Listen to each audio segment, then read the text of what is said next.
Saudara seiman, wudhu bukan sekedar aktivitas menghilangkan hadas saja. Wudhu juga digolongkan sebagai ibadah. Seorang muslim diwajibkan untuk berwudhu sebelum menunaikan ibadah sholat. Sehingga mengetahui tata cara wudhu yang benar adalah suatu keharusan bagi seluruh orang Islam. Wudhu juga telah dicontohkan oleh Nabi Muhammad SAW. Wudhu memiliki hukum yang wajib dilakukan seorang muslim sebelum menunaikan ibadah, seperti ketika ingin melaksanakan sholat, menyentuh Al-Quran, dan lain sebagainya. Pada pembahasan video kali ini akan kita bahas bagaimana hukumnya berwudhu dalam kamar mandi yang ada WC-nya. Pengetahuan tentang wudhu sangatlah penting, sebab hal ini berkaitan dengan sah atau tidaknya ibadah seseorang. Oleh sebab itu, wudhu tidak boleh dipandang remeh. Kemudian, jika kebetulan tempat wudhu tersebut hanya ada di kamar mandi yang ada toilet atau WC di dalamnya, maka bagaimana konsekuensi hukumnya?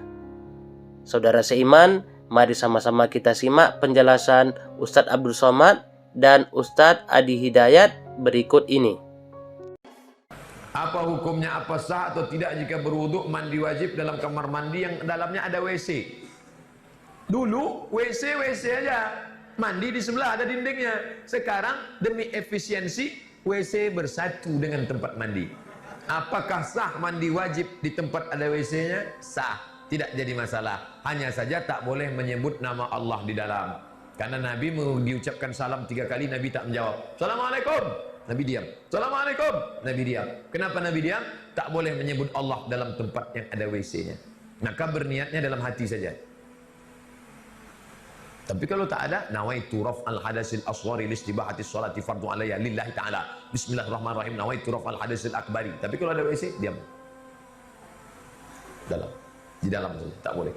Sedangkan cincin tak dibawa Nabi ke WC. Nabi kalau mau masuk WC, cincinnya dibuka. Karena cincin Nabi ada tulisan Muhammad Rasulullah. Dibukanya letaknya pintu. Kita jangan letak pintu, hilang.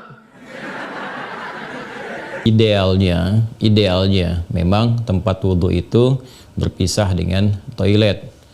Mengapa? Karena di dalam tempat wudhu itu kita juga menyertakan berbagai macam kalimat-kalimat thayyibah yang mengiringi proses wudhu, baik sebelum ataupun setelah wudhu itu dilangsungkan.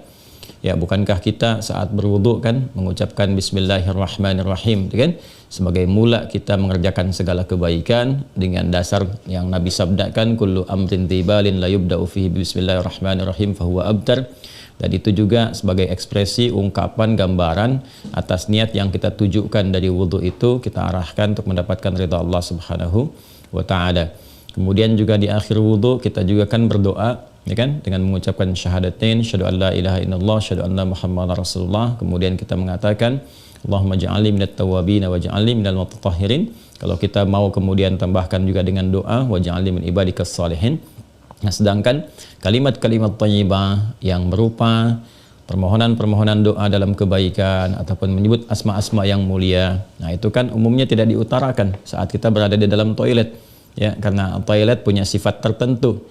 Sifatnya hanya untuk menyalurkan atau membuang hadas, baik yang sifatnya kecil ataupun juga besar, dengan cara-cara tertentu yang boleh jadi juga melahirkan najis.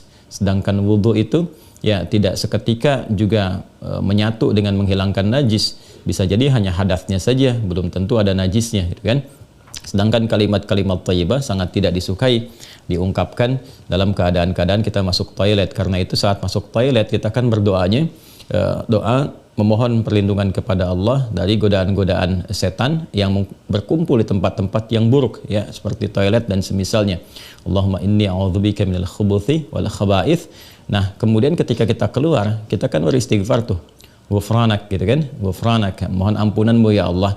Nah, ada yang mendetilkan itu. Kenapa kita minta ampunan ketika keluar? Karena kita menahan diri dari pengungkapan kalimat thayyibah yang biasanya kita ucapkan di setiap tempat, gitu kan, istighfar, sholawat dan sebagainya. Nah, ketika itu terputus saat masuk toilet, seakan-akan ada sifat tawadhu, kita memohon ampunan karena nggak mampu mengungkapkan, karena itu tempat yang tidak pantas gitu kan, diungkapkan itu di tempat yang tidak sesuai. Maka ketika keluar kita mengatakan ghufranak kalau ada hal-hal yang tidak tepat di dalam dan tidak mampu mengerjakan hal yang biasa kita kerjakan. Itu adab saja, takdib di dalamnya.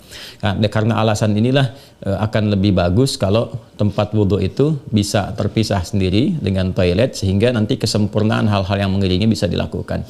Bila pun memang keadaannya tidak memungkinkan dan hanya ada itu dan bisa didapatkan di dalam berbagai kondisi, ya Anda ke mall misalnya kan, tidak ada tempat spesifik wudhu, taruhlah gitu demikian kondisinya, atau bahkan dalam kondisi tertentu, bahkan saat haji atau umrah yang begitu padat tempat wudhunya misalnya, dan Anda hanya menemukan ada toilet tapi ada keran yang disiapkan terpisah gitu kan di dalamnya itu.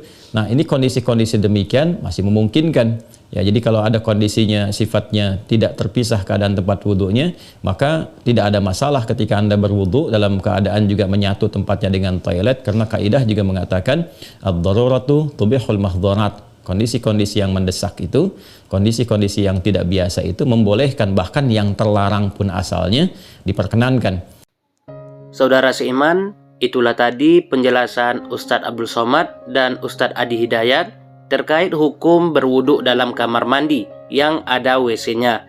Wudhunya tetap sah, namun larangan-larangan yang berlaku ketika kita berada dalam WC haruslah tetap dijaga. Berkaitan dengan bacaan-bacaan wudhu seperti niat, baca basmalah, serta doa setelah berwudhu haruslah dibaca di dalam hati.